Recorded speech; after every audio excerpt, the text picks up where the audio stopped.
শোনো মাতবার, আমি বিয়া করছি 3 দিন হইছে, এর মধ্যে আমার বাপে আমার শাশুড়িরে কেমন কইরা করে।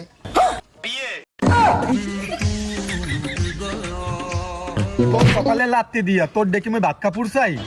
কিরে সালাম ভাই, কামডা করলা কি? এত লজ্জা দিস না দি, হে ওমরে চাইছে মুইও হেরে চাইছি। এটাও কি সম্ভব?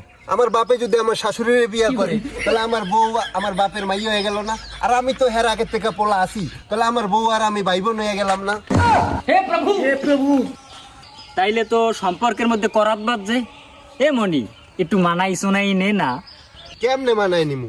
আমার শ্বশুর বাড়ি আমার বউর শ্বশুর বাড়ি একই জায়গায়। শুধু কি তাই, আমার বাপের শ্বশুর বাড়ি আমার শ্বশুর বাড়ি তাও এক জায়গায়।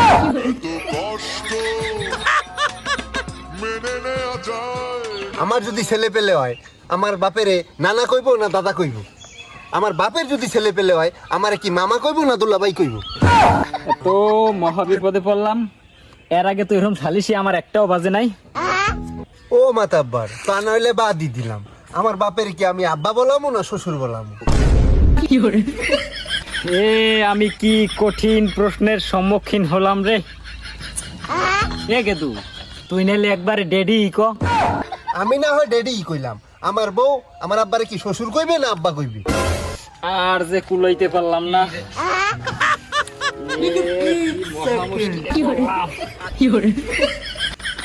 মাথা হ্যাং হইলে হইবে না মাতাব্বর। আমি কি আমার শাশুড়িরে মা কমু না শাশুড়ি কমু? এবার তুই একটা কাম কর, একবার তুই মাম্মি ডার্লিং ক।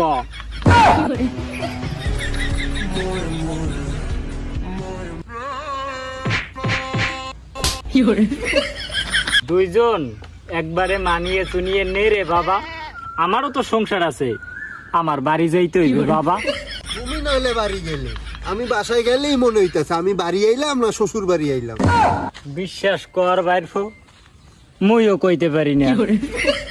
ও সালাম ভাই, তোমার সেটাই তক্তা মেরে দেব। তুমি কি এটা একটা কামের কাম হল্লা? তোকে এই বাপ বেটার সালিশি করতে হইলে তোর দাদারে লাগবে। আমারে তোরা মাফ করিয়া দে। আরে আমি জানো কেডা?